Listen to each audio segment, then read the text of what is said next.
bonsoir. Bonsoir à tous et à toutes. Bienvenue pour ce webinaire annuel. Donc annuel parce que c'est la présentation de nos résultats 2025. Présentation toujours très attendue. Vous êtes nombreux à participer à ce webinaire. Donc on a fait une première session à 16 heures qui était plus destinée aux investisseurs institutionnels et également traduite en anglais. Et cette deuxième version plus destinée aux actionnaires individuels et salariés du groupe, puisque vous êtes nombreux salariés du groupe à être présents pour cette présentation de ce soir.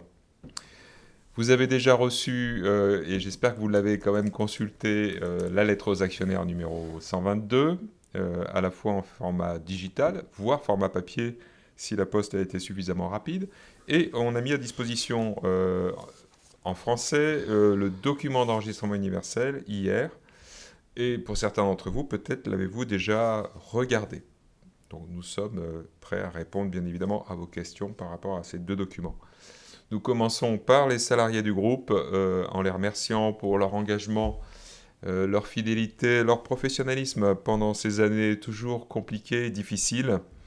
Donc les salariés du groupe sont maintenant 903, enfin c'était le 31-12-2025.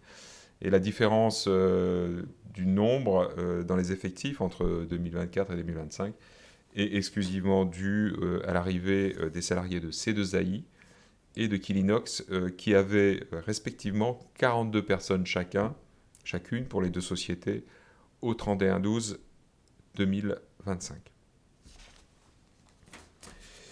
Quelques faits marquants par grand domaine d'activité. Le bâtiment, tout d'abord, qui représente 41% de l'activité du groupe. Vous savez que le bâtiment a encore pâti du manque de financement pour la rénovation énergétique en France, avec les aléas de MaPrimeRénov'. C'est un budget d'État qui s'est encore réduit en 2025, qui même parfois s'est arrêté, ce qui n'a pas favorisé les activités des sociétés du groupe qui vendent des équipements pour la rénovation énergétique, et particulièrement Thermador, qui a traversé encore une année difficile. En ce qui concerne les logements neufs, on a, je pense, passé la période la plus basse, mais nous n'avons pas constaté de reprise dans ce domaine en 2025. On en parlera tout à l'heure. Sur le cycle de l'eau, des sociétés ont progressé, d'autres ont plutôt baissé en activité. Celles qui ont baissé, Jetly, une baisse légère mais tout de même significative, pratiquement sur tous ces marchés historiques. Et DPI, là encore, une baisse à la fois en volume sur les canalisations plastiques et un effet prix négatif. Aelo, dans le domaine de la piscine, en revanche, a bien progressé et n'a pas été porté par le marché, mais a pris des parts de marché. Bravo à l'équipe d'Aelo pour cette performance exceptionnelle sur un marché extrêmement difficile et en baisse. Et également sur l'activité destinée aux grands donneurs d'ordre dans le domaine de l'eau en France, l'Assor, Suez, Veolia, qui sont adressés par la société Sferaco, une activité qui est pour l'instant en devenir, mais qui progresse chez Sferaco. Au niveau de l'industrie, vous pouvez, dans la lettre aux actionnaires numéro 122, sur la première page, regarder toutes les sociétés à partir de la société Sferaco sont en progression, mis à part FG Inox qui est en légère baisse, mais c'est à peine significatif. Sodeco également est en légère baisse à périmètre constant, mais grâce à son acquisition de l'année dernière, finit en hausse de chiffre d'affaires. Donc vous voyez que toutes ces sociétés se sont montrées résilientes, et donc on peut estimer que l'industrie, d'une manière générale, a été résiliente au niveau du groupe Thermador. Il est clair que c'est un marché sur lequel nos parts de marché sont perfectibles. L'international, globalement, progresse un petit peu, puisque nous avons maintenant une part à l'international qui est de 17,3%, à comparer aux 16,3%, avec des fortunes diverses, puisque Safeco a progressé, mais des sociétés qui sont présentes à l'international ont baissé, comme Rousseau en Espagne, et également FG Inox qui a un petit peu baissé sur sa partie export. C'est sur le grand public que nous avons le plus souffert. Canal grand public, vous le verrez dans le tableau, la diapositive suivante, qui a représenté les baisses les plus significatives au niveau du groupe Thermador, avec une baisse de 14% sur la plus grande société du groupe sur ce canal grand public, Audrea, qui a souffert de ses activités en Espagne, j'en ai parlé tout à l'heure, mais également de déréférencement en France qui pèse quand même assez lourd en chiffre d'affaires. Cette société Audrea a certes bien résisté sur sa rentabilité, ce qui est quand même essentiel. Au niveau des prix, moins 1,4 en consolidé sur l'année, donc c'est une déflation, mais toutefois fortement limitée. Et nous parlerons de nos projections sur l'année prochaine. Deux arrivées dans le groupe Thermador, C2AI et Quilinox. On en a déjà parlé à plusieurs reprises. Vous pouvez trouver tous les éléments de ces acquisitions qui se sont faites à partir du 1er juillet et du 1er octobre 2025.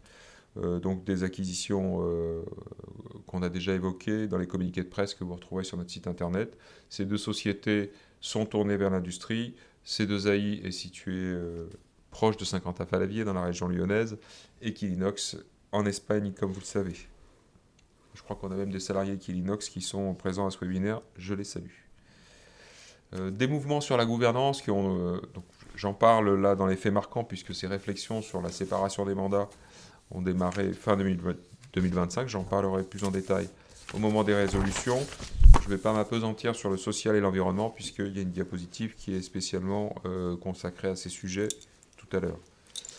Nous voyons dans la diapositive suivante l'impact notoire du canal grand public. Donc là, c'est les deux sociétés du groupe, trois sociétés, Mecafer, Domac et Audrea, trois sociétés du groupe qui sont dans ce canal grand public, qui cumulent à L3 une baisse de chiffre d'affaires de moins 10,9 à périmètre constant. Au niveau de toutes les sociétés qui sont dans les canaux professionnels, nous constatons une baisse de moins 1,1%, avec au total, à périmètre constant, une baisse de moins 2,9%. Un regard sur 10 ans sur le chiffre d'affaires consolidé et le résultat net consolidé. Donc vous voyez que nous avons passé cette période post-Covid. Clairement, elle est maintenant derrière nous. Le chiffre d'affaires s'est stabilisé au niveau un petit peu supérieur à 500 millions, avec une rentabilité qui s'est également stabilisée. Et nous espérons maintenant repartir de l'avant pour les années qui viennent. Un regard sur la croissance organique par trimestre qui nous permet de suivre la respiration de chiffre d'affaires trimestre après trimestre. Et nous voyons là que nous avons toujours un petit peu de difficulté à passer nettement sur des tendances positives en espérant que cela advienne lors du premier trimestre 2026. On a été, je dois dire, un petit peu déçus par ce quatrième trimestre qui s'est révélé légèrement négatif en 2025. Un regard sur l'inflation à 5 ans. Donc là, je vous invite à regarder les carrés orange qui montrent les niveaux d'inflation sur les 5 dernières années avec 21, 22, 23 des inflations significatives. Sur 5 ans, l'inflation est estimée à environ 17,5% sur l'intégralité des prix pratiqués auprès de nos clients. Donc c'est quand même très significatif sur 5 ans. En revanche, les volumes sont en baisse de moins 4,2% sur 5 ans. Et un effet déflation sur les 2 dernières années, 2024 et 2025, avec, nous l'espérons, une tendance plus positive en 2026. Patricia, parle-nous de la rentabilité, s'il te plaît. Oui, donc merci Guillaume. Donc concernant la rentabilité, donc nous avons une stabilité de la rentabilité. Pour rappel, à la fin du premier semestre, nous avions une baisse de notre résultat beaucoup plus forte. Donc le deuxième semestre s'est beaucoup mieux passé pour toutes nos filiales. Donc si on passe en revue les principaux éléments du compte de résultat, donc la marge commerciale, on va commencer par cet agrégat. Donc la marge commerciale, nous avons bien défendu nos prix. Nous constatons donc un effet dollar qui nous a été favorable sur l'année 2025 comparé à 2024. Et si on regarde entre le canal professionnel et le canal grand public, le canal professionnel a maintenu son niveau de marge et il y a eu un effet plus positif du côté du grand public. C'est à la fois lié à l'effet dollar, beaucoup plus d'achats en Asie, et également des déréférencements du chiffre d'affaires qui a été perdu, qui était à un taux de marge faible. Si on regarde ensuite sur la partie des marges, sur la partie des charges, sur les charges, nous atteignons un taux de 25% du chiffre d'affaires qui est en hausse par rapport à 2024.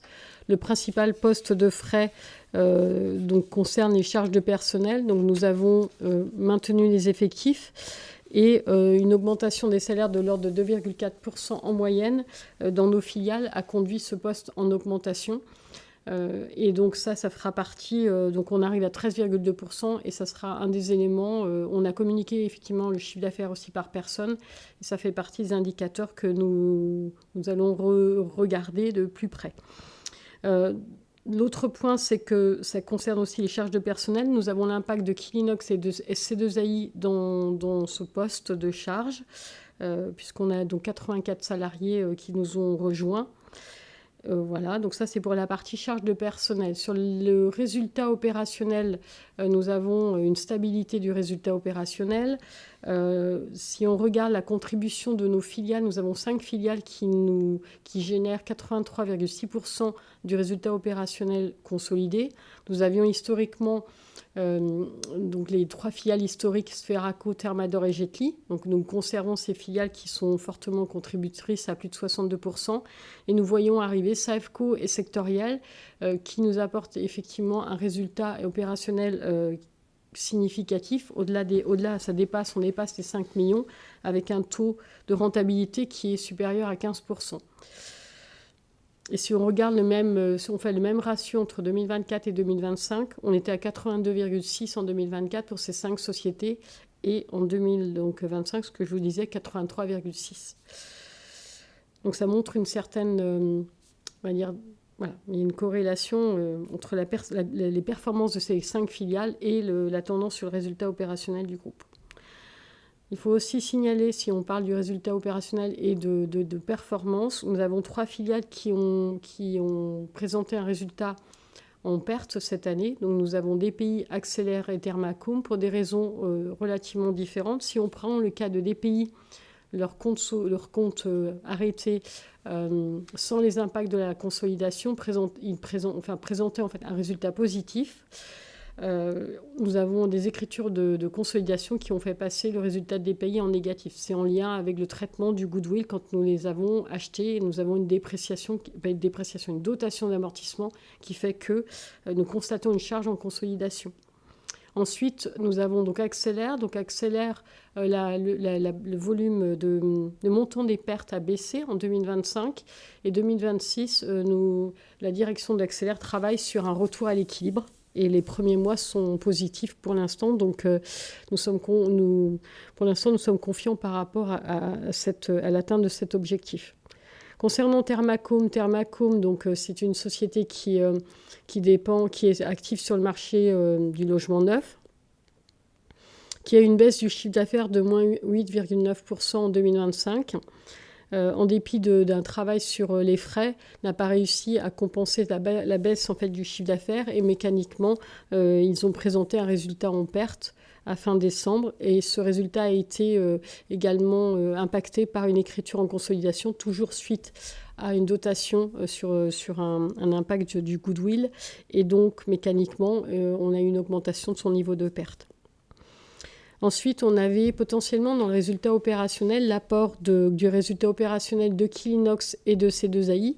C2AI est à peu près au niveau attendu en termes de résultat opérationnel. Par contre, Quilinox, nous avons constaté une provision sur une créance suite à une fraude au président.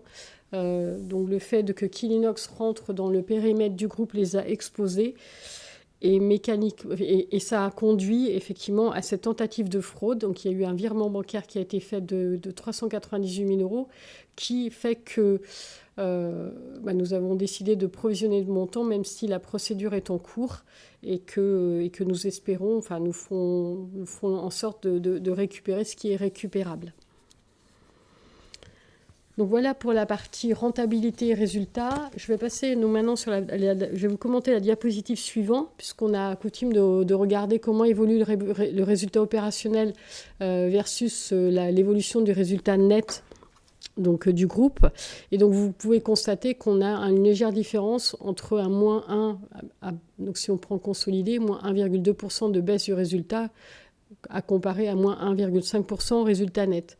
L'impact est essentiellement dû cette année au résultat financier, parce que le résultat financier, nous avons continué de placer notre trésorerie qui était excédentaire, qui est significative sur l'année 2025, même on peut dire record. Et les taux d'intérêt, même si nous avons placé beaucoup, ont fait que nos produits financiers ont permis à tout juste de compenser nos charges financières. Et nos charges financières sont en lien avec nos emprunts qui ont été contractés en lien avec les acquisitions, de sociétés.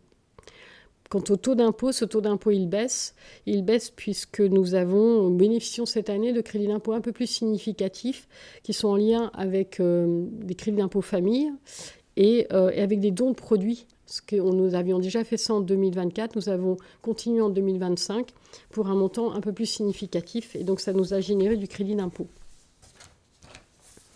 Je vais passer maintenant sur nos indicateurs clés qui sont donc le résultat opérationnel sur chiffre d'affaires et le retour sur les capitaux employés. Concernant le résultat opérationnel sur chiffre d'affaires, nous maintenons un 11,8% versus un 11,9% en 2024. Il faut intégrer l'apport de Quilinox et de C2AI. Et cet apport, il est relativement dilutif puisqu'ils sont sur des ratios qui sont plus bas que la moyenne du groupe.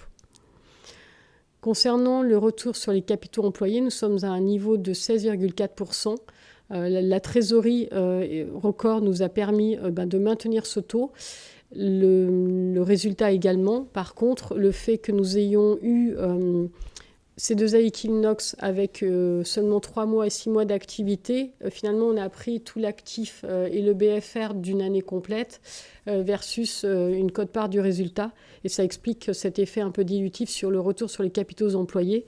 Mais on était à 16,7% l'année dernière. Donc, et sans l'approvisionnement de la fraude au président pour Quilinox, on aurait été sensiblement à 16,7%. Je vais passer maintenant sur la partie bilancielle et sur la partie actif du groupe Thermador. Donc, si on regarde, donc, nous avons sur les valeurs principales, nous avons toujours le stock qui est la valeur principale de notre bilan. Donc 175,8 millions. Nous sommes à la fois en baisse en valeur et en valeur euro, et nous sommes également en baisse en nombre de jours d'achat consommés. Donc nous sommes passés à 203 jours en 2025 à comparer à 213 jours. Donc le travail de pilotage de stock a été bien fait dans nos filiales.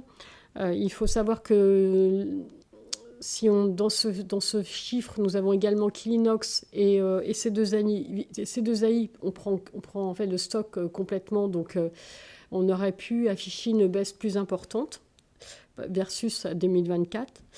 L'autre élément, c'est que nous avons à nouveau des marchandises sur les bateaux.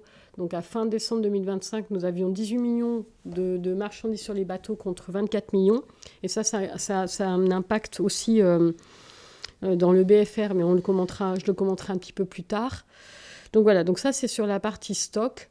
Sur la partie trésorerie, effectivement, je l'ai cité, c'est une année record en termes de trésorerie, puisqu'on est à 96,9 millions de trésorerie. Cette trésorerie, elle est placée.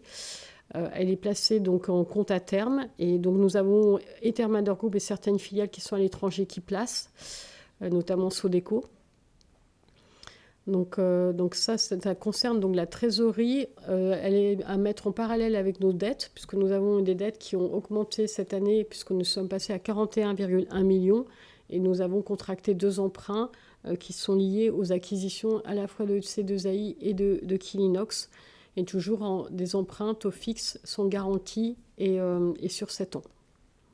Donc ça nous permet de montrer avec notre trésorerie une dette nette positive qui est quand même significative. Donc c'est le résultat à la fois de la gestion de stock, mais aussi d'un pilotage des créances clients. Et donc si on regarde sur la fin, donc les capitaux propres continuent d'augmenter avec l'accumulation des résultats. Et donc là, on est après affectation du résultat, donc après distribution des dividendes.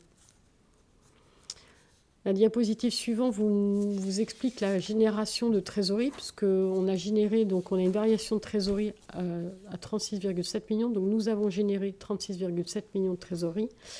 C'est essentiellement donc un impact de la variation du besoin de fonds de roulement, et c'est l'impact des stocks et la baisse de la valeur des stocks. Ensuite, nous avons eu des investissements qui ont été à hauteur de 5,1 millions et essentiellement, on a eu donc des investissements immobiliers et nous avons finalement une baisse de ces investissements par rapport aux investissements estimés. Non pas que nous avons annulé des investissements, mais nous les avons décalés et ça se voit notamment dans l'estimation des investissements en 2026. Le flux net des opérations de variation de périmètre, ça c'est l'impact de C2AI de Quilinox. Donc c'est le net et ça montre ce chiffre versus le prix d'acquisition, ça montre que c'est des sociétés qui avaient de la trésorerie positive. Ensuite, dans les autres dépenses, on a eu nos dividendes, remboursement d'emprunts, et une petite écriture qui a un flux de financement de trésorerie, mais ça c'est lié au compte IFRS, donc lié à des baux de location, et notamment un bail que nous avons mis en place pour notre filiale Thermador, en plus de son siège principal. Je vais passer ensuite sur les investissements. Donc les investissements prévisionnels pour l'année 2026 sont un peu plus forts que ce que nous avions en 2025. Donc nous estimons que nos investissements seront compris entre 9,5 millions et 12,3 millions.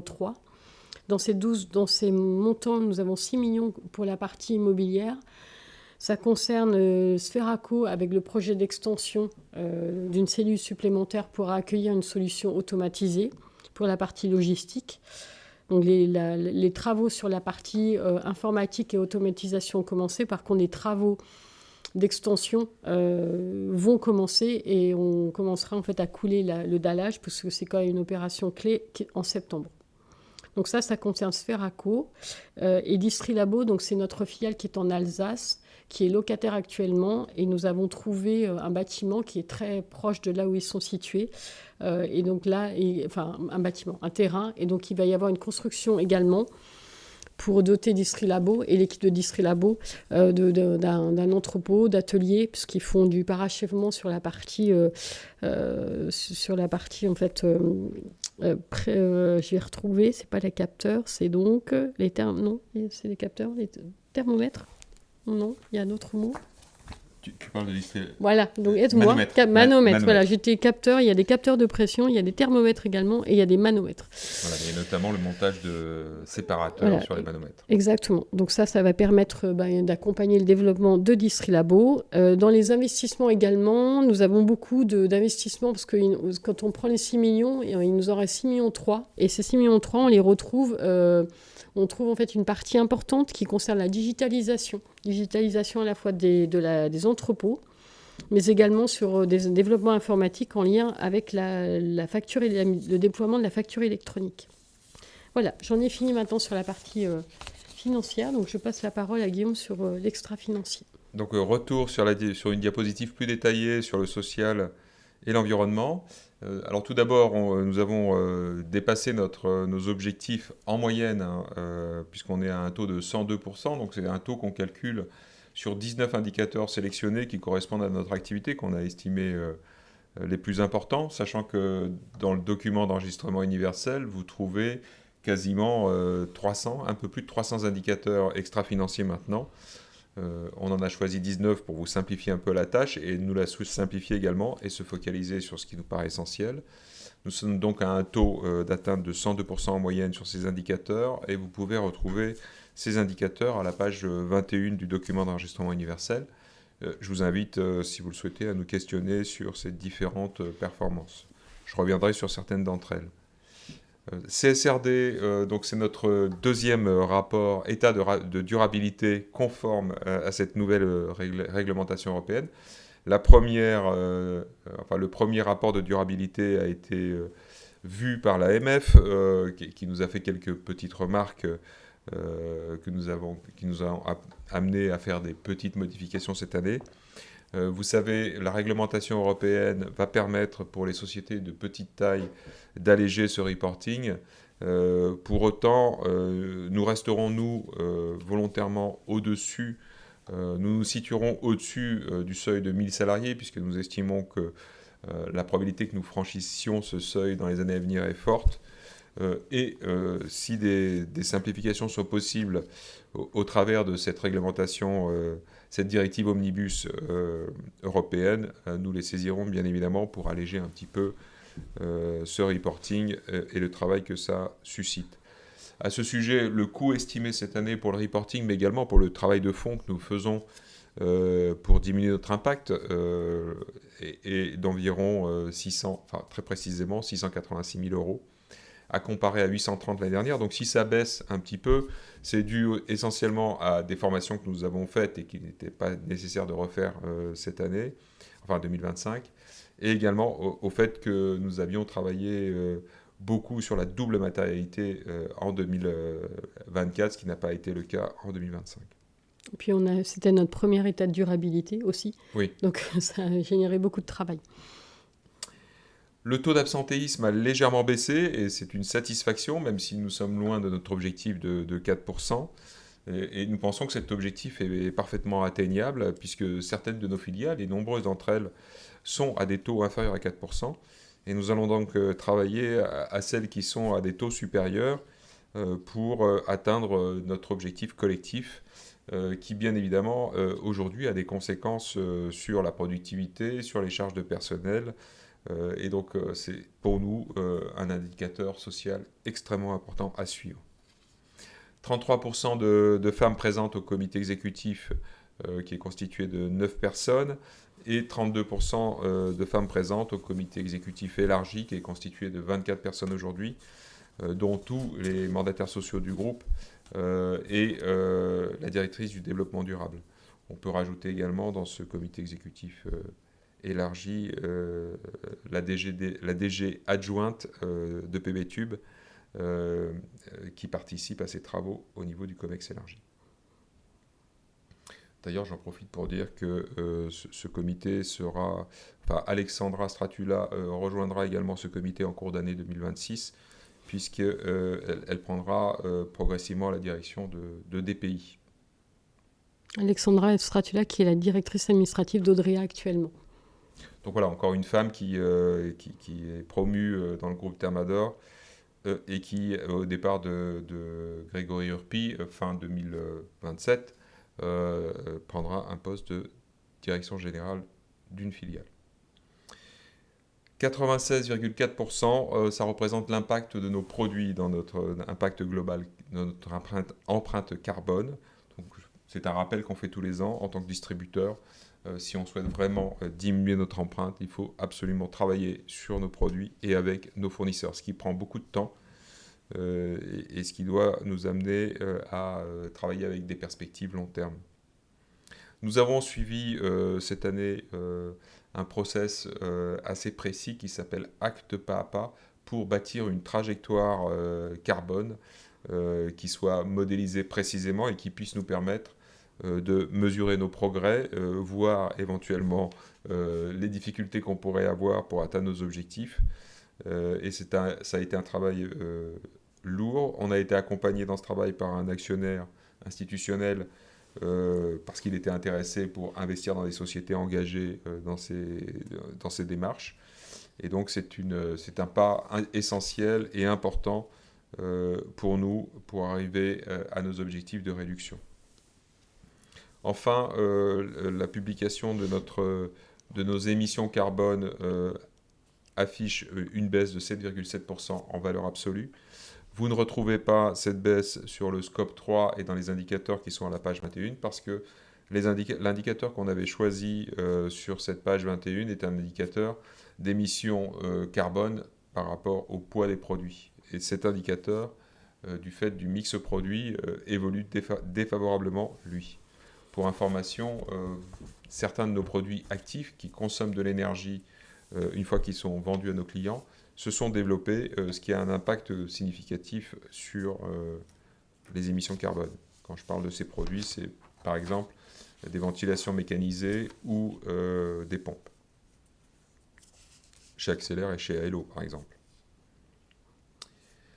Quelques perspectives, et c'est les questions qui nous arrivent déjà sur le chat, parce qu'évidemment, vous souhaitez savoir comment elle se projette sur cette année 2026. Donc au niveau des logements neufs, et ça répond à la question que vous me posez, on ne voit pas de choses véritablement bouger. D'ailleurs, on le verra sur la courbe que je vous présenterai après. Je vous rappelle que les logements neufs nous impactent uniquement à hauteur de 10% du chiffre consolidé, même peut-être un peu moins aujourd'hui.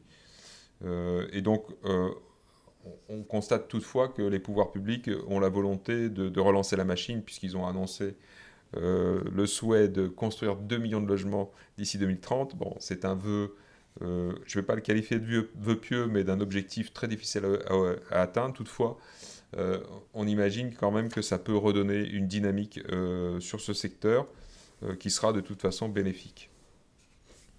En ce qui concerne la rénovation énergétique, nous constatons une stabilisation des financements avec une période 6 des certificats d'économie d'énergie qui démarre, avec sur les enveloppes destinées à la rénovation énergétique via les certificats d'économie d'énergie. Cette enveloppe augmente significativement par rapport à la période 5. Nous l'estimons à 5,2 milliards d'euros par an en ce qui concerne la rénovation énergétique des bâtiments et donc des produits qui peuvent nous concerner. Cette enveloppe est complétée par une enveloppe MaPrimeRénov' qui vient de redémarrer uniquement, qui est réduite, mais certes qui reste significative, puisqu'il s'agit d'environ 1,9 milliard d'euros qui peut concerner des produits du groupe. Alors, quand on pense à des produits qui sont particulièrement aidés par ces aides, on pense par exemple aux équipements de pompe à chaleur sur lesquels on a une activité importante au niveau de la société Thermador. Je note tout de même que notre société Isocel, qui a pour client un certain nombre de fabricants de pompes à chaleur, a vu dès 2025 son activité remonter, ce qui est quand même un bon signal, parce que si les fabricants de pompes à chaleur retrouvent la voie de la croissance, ça veut dire qu'effectivement la demande est là en France et en Europe. Les données de marché, je les commenterai dans les diapositives qui vont suivre. En ce qui concerne l'industrie, on souhaite vous signaler l'arrivée d'une taxe supplémentaire qui va être appliquée à tous les produits qui arrivent en Europe, et notamment les produits qui sont faits à partir d'acier. Et cette taxe peut avoir un impact de plusieurs centaines de milliers d'euros sur des produits du groupe. Donc nous allons anticiper, bien évidemment, les coûts supplémentaires sur ces produits par des augmentations tarifaires. Ce qui explique une partie de notre estimation d'inflation que j'évoquerai tout à l'heure. Donc cette fameuse taxe s'appelle le mécanisme d'ajustement carbone aux frontières, MACF. Si vous tapez ça sur Internet, vous allez avoir des informations à ce sujet. Dans le grand public, malheureusement, nous n'avons pas de perspective de croissance sur l'année 2026, avec pour Odrea quand même une année encore sans doute assez difficile, puisque des référencements qui ont démarré en 2025 vont sans doute avoir encore un impact en 2026. Et donc on est déjà en train d'imaginer des plans pour 2027 pour reprendre une trajectoire positive sur ces activités. Au niveau du cycle de l'eau, toutes les sociétés qui sont concernées par le cycle de l'eau, j'ai cité Jetly, DPI, Aello et Sferaco, voient l'année 2026 comme une année possiblement de croissance. De toute façon, nous le savons, je vous le répète depuis maintenant plusieurs années, l'eau potable en France va augmenter, le besoin d'eau est vital, et donc le prix de l'eau va augmenter. Alors vous allez me dire, Cette année, ce n'est pas le cas puisque nous avons des inondations, certes, mais nous verrons à long terme ce qu'il se passe et je pense que le long terme nous donnera raison. En tout cas, nous, on se prépare à économiser l'eau, à vendre des systèmes pour l'économiser, la réutiliser. Nous sommes particulièrement impliqués dans tous ces secteurs. À l'international, toujours des projets de croissance au travers de notre société Safeco, qui, à partir de stocks français, vend à l'international. Pour les autres, je pense que pour FG Inox, il y a des perspectives effectivement de reprise d'activité. Édouard Rousseau en Espagne, ça reste quand même dans le domaine du grand public difficile. Et en Belgique, actuellement, Peter Wartel, qui est, je crois, présent dans ce webinaire, nous envoie des signaux plutôt négatifs avec quand même une situation assez tendue sur l'industrie. Alors, Sodeco s'adresse au marché belge, également au marché aux Pays-Bas, un petit peu en Allemagne, mais la Belgique représente quand même la plus grosse partie de son chiffre d'affaires. Au niveau des prix, on a fait une estimation d'augmentation qui pourrait se situer entre 1 et 2%, simplement pour des répercussions de hausse déjà annoncées par nos fournisseurs, qui se justifient par des augmentations de coûts de manière générale, mais également par l'augmentation du cuivre.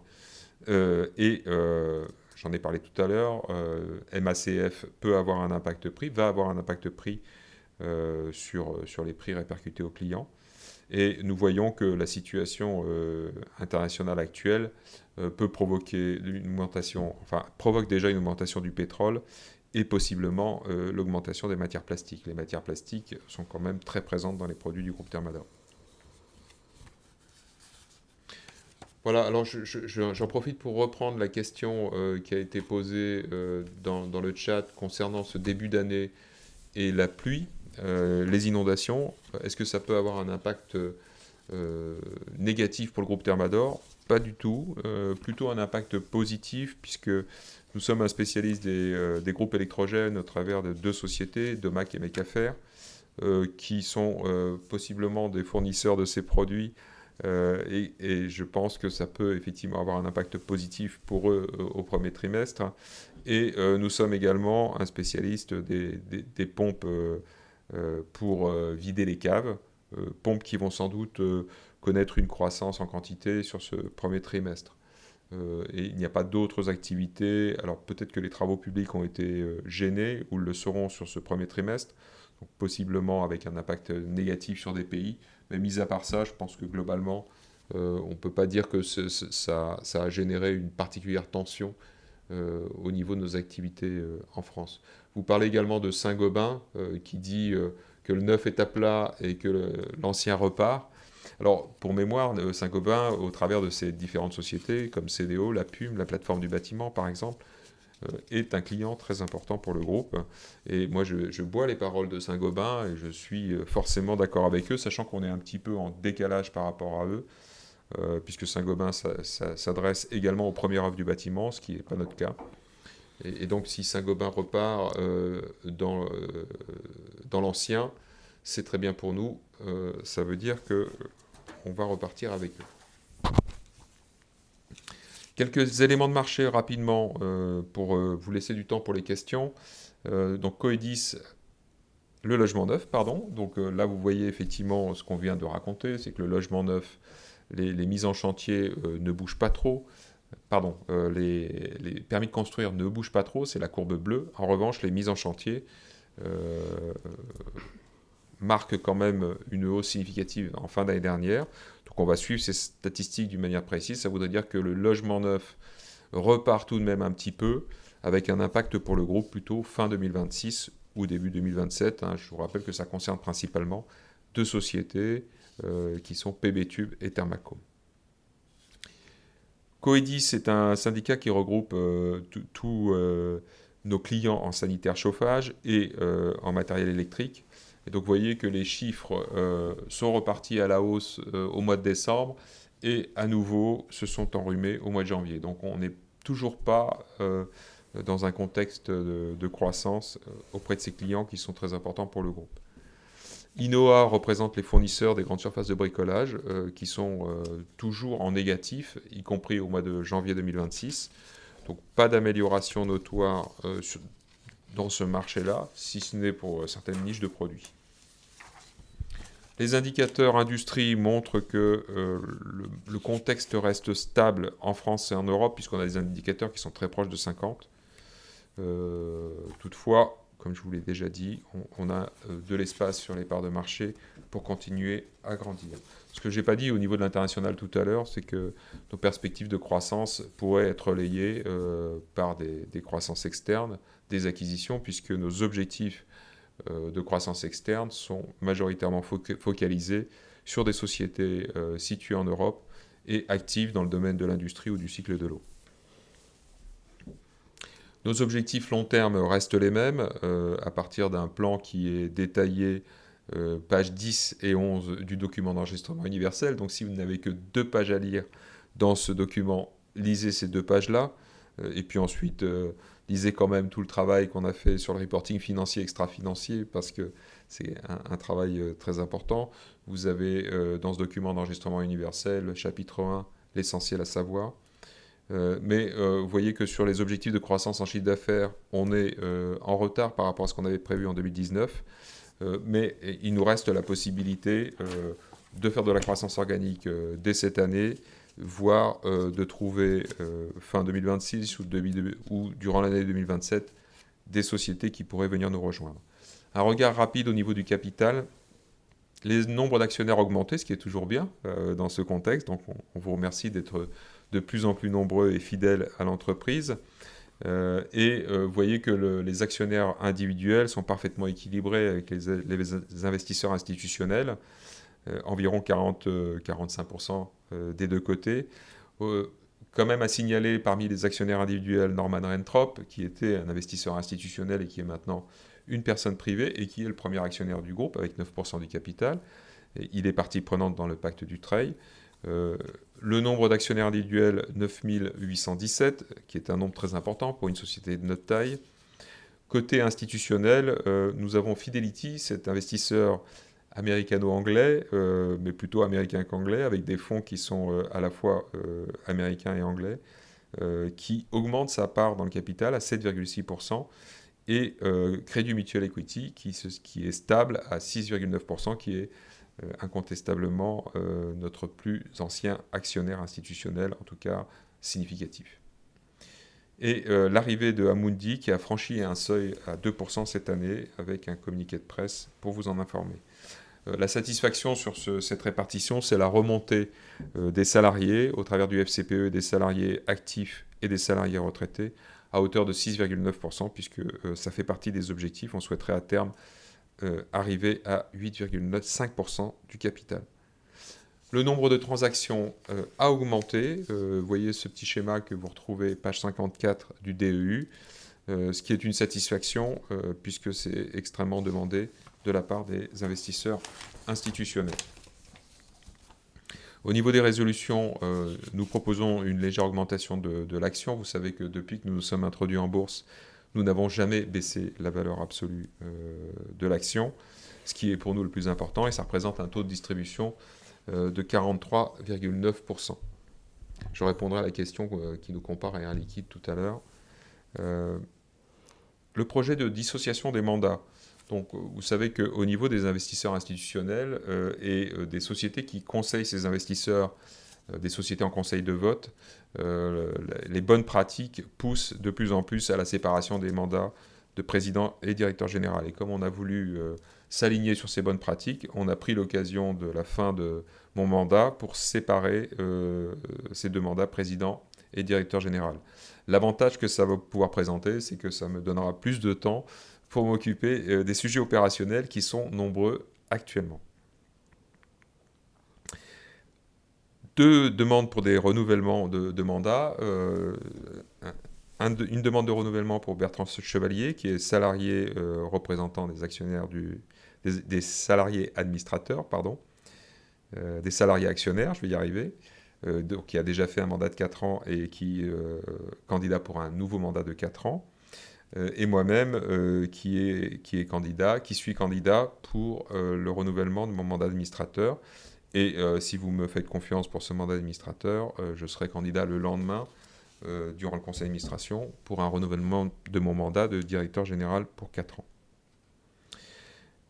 Candidature pour un nouveau mandat, Claire Sido en tant qu'administrateur salarié, représentante des salariés actionnaires. Je ne vais pas y arriver, hein. Administratrice représentante des salariés actionnaires. Et donc Claire Sido remplacera Marion Granger, qui passe la main après un parcours de 4 ans, très élégamment, après un parcours de 4 ans dans le conseil d'administration. Et puis Jean-Philippe Paul, qui est directeur général de FG Inox, qui sera là pour représenter une des filiales du groupe Thermador et ramener le conseil d'administration aux réalités du terrain. Il sera accompagné également de Laure Empereur, non pas en tant qu'administratrice, mais présente régulièrement au conseil d'administration pour elle amener son regard sur ce canal grand public qui est fortement challenging, comme disent les anglo-saxons. L'Assemblée générale se déroulera le 7 avril. Nous vous attendons très nombreux et si vous ne pouvez pas venir, je vous rappelle que votre devoir est de voter et nous vous donnons plein de moyens pour le faire. Ça se déroulera au campus de l'EM Lyon. Je vais juste prendre la parole, Guillaume, pour la modification statutaire, parce que nous avons 2 résolutions. Donc l'année dernière, nous avions eu énormément de résolutions en lien avec la modification de nos statuts. Donc nous modifions nos statuts en lien avec le mode d'élection et de désignation des administrateurs représentant les salariés actionnaires. Parce qu'actuellement, donc nous en proposons le renouvellement et un nouveau mandat. Nous avons 2 représentants qui représentent le FCPE, plus de 3%. Donc nous avons une obligation légale d'avoir un administrateur. Nous avons pris l'option d'en avoir 2. Donc ça, c'est sur base de volontariat. Donc nous avons clarifié dans nos statuts le mode de désignation et la petite spécificité, c'est que les salariés qui sont actionnaires au travers d'actions gratuites peuvent aussi désigner un candidat. Donc nous avons actualisé nos statuts et ça, de cette résolution dépend une deuxième résolution puisqu'on doit aussi déterminer les modalités d'élection des administrateurs, cette fois-ci salariés. Et donc, le conseil d'administration proposera de rejeter cette résolution puisque nous avons, dans le cadre nous avons en fait un texte légal qui prévoit déjà les seuils et pour les administrateurs salariés. Donc, 2 choses différentes, administrateurs représentant les salariés actionnaires et administrateurs salariés, ce qui sont 2 notions différentes. Voilà, je te rends la parole. Merci Patricia pour ce point un petit peu technique mais qui est absolument nécessaire. Le cours de bourse et le dividende, un regard sur une très longue période. Donc vous voyez que sur une très grande période, on est toujours sur une tendance haussière avec un dividende qui n'a jamais baissé. Et ce qui est, à mon avis, plus intéressant, c'est sur une période de 10 ans, dividende réinvesti. Vous avez cette courbe qui est sur notre site internet vivante, hein, donc vous pouvez la consulter tous les jours. Elle s'adaptera automatiquement et elle nous compare au CAC 40, au CAC Mid and Small et à d'autres sociétés qui sont soit exemplaires, soit pas très loin de notre secteur. Et vous voyez que le groupe Thermador, à long terme, dividende réinvesti, a quand même une performance brute de 11,1% par an. Je précise que ça répondra en partie à la question qui m'est posée après. Tout ça, quand on fait ces calculs-là, ça intègre les actions gratuites et tous les artifices marketing qui sont autour de l'animation du titre. Alors, non pas que je trouve que ces pratiques sont mauvaises, mais elles n'apportent pas de valeur à long terme à l'actionnaire. Quand on vous propose des actions gratuites, elles sont absolument annihilées par l'effet de dilution que ça provoque. Et ça se démontre assez facilement à long terme. Pour autant, je comprends que ça plaise aux actionnaires individuels, et que c'est une pratique qui permet de générer de l'animation du titre. Alors, quel est l'inconvénient de ces pratiques ? Il est aussi simple que ce que je vais vous dire, c'est le coût. C'est-à-dire que quand vous faites ces opérations d'action gratuite, ça a des coûts qui sont quand même significatifs à l'échelle d'une société de notre taille. Alors les paiements de dividendes en actions, on l'a pratiqué à une époque parce que ça avait un avantage fiscal extrêmement important pour les actionnaires, ce qui n'est plus le cas. Et là aussi pour des questions de simplicité et d'économie, parce que c'est vrai qu'on aime bien se comparer à l'Air Liquide dans l'esprit, mais nous sommes quand même une société 100 fois plus petite, hein, rapidement fait. Et donc, on n'a pas les moyens que Air Liquide alloue à ses actionnaires individuels, société que je respecte éminemment. D'ailleurs, je suis actionnaire de Air Liquide, mais on essaye de travailler avec nos moyens. Donc, ça évoluera peut-être dans le futur quand nos moyens augmenteront et notre taille augmentera. Patricia, est-ce que tu peux répondre à la question d'Olivier qui te demande pourquoi est-ce que tu as généré une nouvelle dette pour l'acquisition de ces deux sociétés alors qu'apparemment on avait du cash disponible? Parce que nous raisonnons sur une base moyen-long terme, parce que c'est ce qui est important pour nous. Nous avons toujours en fait de la trésorerie dans un premier temps et que nous générons. Elle est là pour financer notre besoin en fonds de roulement. Et ensuite, elle est là, le deuxième emploi, c'est pour financer la partie immobilière. Et comme vous voyez, la partie immobilière, sur certaines années, elle peut être significative. Et quand on regarde le plan d'investissement que nous avons sur les années à venir sur la partie immobilière, on a quand même un certain nombre d'investissements conséquents à faire. Donc c'est un arbitrage entre en fait, le taux d'intérêt que nos banques nous octroient, qui en fait par le passé ont été très compétitifs. Donc on a quand même encore des prêts qu'on est en train de rembourser qui sont en dessous de 1% en taux d'intérêt. Donc on peut se dire que ça ne coûtait pas très cher, le coût de la dette n'était pas cher. Donc voilà, donc c'est un arbitrage entre privilégier le financement de notre BFR, privilégier le financement de notre immobilier, et après, en fonction de ça, sur une perspective de 2 ans, 5 ans, voir ce qui est disponible et est-ce qu'on l'alloue aux croissances externes ou pas. Et après, ce qu'on remarque aussi quand même, c'est quand on intègre des nouvelles filiales, on a souvent des investissements conséquents. C'est le cas à Quilinox qui par exemple, est propriétaire d'un terrain et qui a un projet de construction de bâtiments. Donc quand on intègre des filiales, des nouvelles sociétés, c'est le cas pour C2AI également. On a acheté un bâtiment pour eux, pour les loger pas très loin de Sectoriel, pour travailler nos synergies. Donc à chaque fois qu'on a, en plus des croissances externes, on a des besoins en fait, de trésorerie pour pouvoir financer ces plans d'investissement. Donc c'est un juste arbitrage entre les deux. Jean-Pierre nous demande quels seraient les apports de l'IA pour le groupe. Alors, je pense que tout le monde en est conscient. On a tous vécu, enfin, les personnes de ma génération, on a vécu l'arrivée d'Internet. Ça a été très impactant. On a aussi vécu le développement très rapide de l'informatique et l'impact que ça a eu sur les organisations.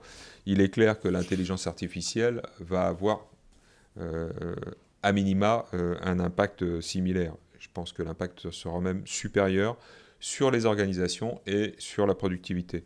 Donc notre responsabilité de dirigeants, c'est de former, développer des applications, faire en sorte que nos salariés puissent l'utiliser en toute sécurité et d'une manière adaptée à leur poste de travail. Donc on fait tout ça dans le groupe Thermador. On a même des embauches spécialisées, des investissements spécialisés. Alors peut-être que Patricia peut donner 2-3 applications précises, mais on s'arrêtera là parce que sinon on peut y passer, je pense, la soirée. Parce qu'il y a quand même beaucoup de choses qui se passent dans le groupe Thermador, même si on n'est qu'une société de distribution. On va en donner qu'une, c'est le traitement des commandes, puisque quand on voit le flux de commandes que nous avons potentiellement des gains de productivité à avoir parce qu'on reçoit énormément de commandes par mail. Et ces commandes par mail peuvent être intégrées et en utilisant l'IA directement dans notre système d'exploitation. C'est ce sur quoi on travaille. Et l'intérêt également, c'est de gérer du multilangue. Et donc voilà. Donc ça, c'est le premier gros projet pour Thermador Group et pour ses filiales. Donc voilà, donc une fois qu'on a les commandes, après on peut aller un peu plus loin, mais ça sera déjà le premier projet. On espère qu'on le mènera à bien sur l'année 2026. Donc le plus important, et Patricia participe à ça, c'est la diffusion, la formation de ces outils au niveau du groupe et d'une manière sécurisée. parce qu'attention, l'IA peut présenter des risques, et notamment au niveau de la sécurité des données. Rudolf pose la question de savoir si les salariés ou les représentants des salariés auraient voulu plus que les 2,7% de hausse des revenus. Alors, c'est 2,4%. Voilà, c'est 2,4 qu'a dit Patricia. Alors, je vous rappelle qu'on est sur une organisation décentralisée dans le groupe Thermador. Il n'y a pas une négociation des représentants du personnel au niveau du groupe. Ces discussions se mènent filiale par filiale. Bien évidemment, tout le monde regarde en début d'année ce qui a été pratiqué sur les dirigeants, et on se veut exemplaire à ce sujet. Donc, je pense que ça donne aussi des tendances sur les accompagnements sur la rémunération. Alors, est-ce que les salariés, de manière générale, dans le groupe Thermador, sont satisfaits de leur traitement financier ? Je pense que certains le sont et d'autres ne le sont pas. Je ne vais pas vous mentir. Nous, ce qui nous intéresse quand même, c'est la fidélité, l'engagement à long terme, et c'est pour ça qu'on suit l'indicateur de l'ancienneté moyenne dans le groupe Thermador, qui pour nous est un indicateur parlant et qui s'améliore cette année, puisqu'on est quasiment à 10 ans de mémoire. Ça fait partie des indicateurs qu'on suit. Oui, je pense que les salariés du groupe Thermador ne sont pas les plus malheureux en France. J'ajouterais tout de même qu'on ne parle pas du FCPE, qui est très généreusement abondé, puisque jusqu'à 800 € investis, on accompagne les salariés à hauteur de 300% d'abondement. Pour ceux qui ont la possibilité d'investir 1 500 €, on est sur un abondement de 2 850, je crois, Patricia. Donc vous voyez, un abondement qui est très significatif et qui permet d'ajouter quelque chose au package annuel. Et cet abondement a légèrement encore augmenté l'année dernière et en 2026. L'année dernière, je ne pense pas, mais en 2026, je suis sûr.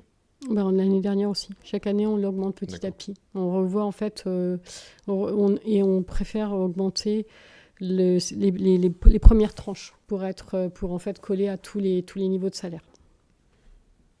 Tu veux répondre à la question sur le retour sur les capitaux employés ? Je pense, la question, elle est liée à pourquoi est-ce que ça baisse finalement. Il y a cette baisse si on compare aux années 2022-2023 qui était à 20%. Il y a un effet dilutif des acquisitions, parce que quand on intègre des acquisitions, ils ont pas forcément, ils ont un résultat en fait opérationnel, et rapporté au BFR et à l'actif, on n'a pas les mêmes pourcentages, donc c'est essentiellement pour ça. Je pense que les chiffres que vous indiquez qui sont, pour moi en fait, il doit y avoir, alors peut-être que c'est pas la bonne page, mais pour moi on n'a jamais eu des ROCE, un retour sur capitaux employés à hauteur de 14,8% en 2021. Donc pour moi c'est page 19, et on était en 2021, on était à 22,1. Donc voilà, donc je pense qu'il y a peut-être une confusion par rapport à ça, cet indicateur. Mais mécaniquement on a ça, et on a également la baisse de la rentabilité, parce que si vous voyez en fait sur les dernières années, les 4 dernières années, on a eu les années Covid avec une hausse de notre rentabilité et une baisse maintenant. Donc tout ça en fait impacte notre retour sur capitaux employés. Oui, alors je pense qu'effectivement, vous mentionnez des chiffres qui correspondent plus à un ratio résultat opérationnel sur chiffre d'affaires. Et je n'exclus pas l'erreur sur une diapositive par le passé. C'est possible. En tout cas, si vous vous référez au document d'enregistrement universel, parce que ces courbes figurent là à la page 19, vous allez retrouver sur les documents d'enregistrement universel précédents exactement les mêmes données. Alors, vous dites que le retour sur les capitaux employés pèse sur le cours. Je ne peux pas vous donner tort, puisque c'est quand même un indicateur notoire sur la valeur de la société à long terme. Et donc c'est pour ça qu'on le suit et qu'on est transparent à ce sujet, et qu'on produit des efforts pour améliorer ce ratio, qui peut s'améliorer de deux façons, en augmentant bien évidemment le résultat d'exploitation par rapport aux capitaux détenus, mais également en optimisant l'utilisation de l'argent dans l'entreprise, et donc en travaillant d'une manière optimisée sur le BFR. Donc, le BFR s'est amélioré cette année, comme Patricia vous l'a dit. On a encore sans doute quelques marges de manœuvre à ce sujet, et notamment sur le stock. Après, il y avait une question sur l'impact, sans l'impact favorable de la dégradation du dollar, quel aurait été le résultat d'exploitation? C'est pas si simple que ça, puisque on a bénéficié d'un effet de dollar favorable. Mécaniquement, ça a permis notamment dans la grande distribution de pouvoir proposer des prix, des promotions. Donc si on n'avait pas eu cet impact favorable, finalement, on n'aurait peut-être pas été chercher ces promotions. Donc, et on est un prix moyen pondéré, ce qui fait qu'on a... on a à peu près 203 jours de valeur en stock. Donc on cite dans le chapitre 4, donc il y a le facteur des risques d'impact du taux dollar. Donc on dit que s'il y a une variation de plus ou moins 10% du taux dollar, c'est ça, plus ou moins 10% du taux dollar, sachant qu'on a 32% de nos achats qui sont payés en dollars, on aurait un impact de 10 millions. Mais c'est rarement 10 millions puisque quelque part on pilote quand même cet impact-là. Et quand on a nos prix qui sont de prix d'achat qui augmentent mécaniquement, soit on fait moins de remises, soit derrière on a une politique de hausse de prix.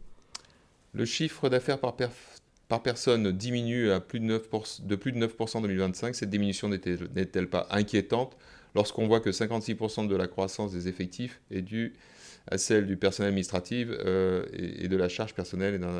Donc, effectivement, et c'est pour ça qu'on a voulu mettre en exergue ce taux de la masse salariale sur le chiffre d'affaires.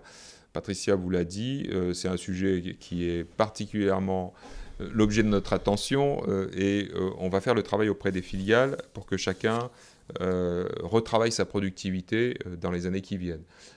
Cela étant, si ce ratio se dégrade, c'est parce que nous avons voulu, dans cette période, conserver nos effectifs et être prêts à redémarrer avec le redémarrage de l'activité. Donc c'est une décision volontaire, on va dire.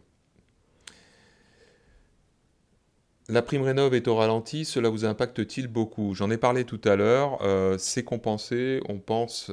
alors déjà, je pense qu'on est arrivé au bout du bout de ce qu'on pouvait faire avec ma prime rénov, donc ça ne fait pas vraiment partie des sujets sur lesquels on est positif, on va dire, ou on ne pense pas que ma prime rénov puisse avoir un effet positif sur nos activités à l'avenir. En revanche, les certificats d'économie d'énergie, en tout cas l'enveloppe qui est allouée à ça, est en augmentation, comme je l'ai dit tout à l'heure, et ce qui peut nous permettre de retrouver des opportunités. Quel est le rôle de l'administratrice référente? Nous avons mis en place une administratrice référente, justement pour répondre à la demande des investisseurs, ou en tout cas des proxys, des agences en conseil de vote, et pour compenser l'absence de séparation des mandats et de président et directeur général. Donc son rôle, jusqu'à présent, a été d'avoir la possibilité, de donner la possibilité aux investisseurs d'avoir un accès direct au conseil d'administration sans passer par le PDG omnipotent. Voilà, donc elle a joué ce rôle-là, entre autres choses, pendant cette période-là. L'administratrice référente, en tout cas ce rôle, n'existera plus dans le groupe Thermador à partir du moment, c'est-à-dire le 8 avril prochain, où on aura désigné un président différent du directeur général. Alors, vous dites, Thierry dit, si Amundi augmente sa position, BlackRock va bientôt pointer son nez. C'est au travers d'OPCVM, je ne sais pas si c'est un lien direct ou pas, mais bon. Ouais, mais ils étaient déjà quand même présents et on parle d'un déclenchement de seuil à 2% parce que c'est notre seuil statutaire, ce n'est pas le seuil légal. Donc, je n'ai pas l'impression... Je ne voudrais pas calmer votre optimisme, mais je pense qu'on est quand même trop petit. Alors, même si on a des volumes qui augmentent en liquidité, BlackRock cherche des blocs beaucoup plus gros et donc je ne pense pas qu'on les intéresse aujourd'hui pour une problématique de liquidité. Alors vous dites qu'on fait beaucoup d'interventions sur des sites de bourse, Nicolas Chéron, ou auprès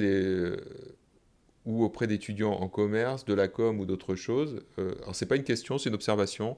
Je vous confirme qu'on travaille la relation à la jeunesse parce que certains d'entre vous ont un âge plus avancé.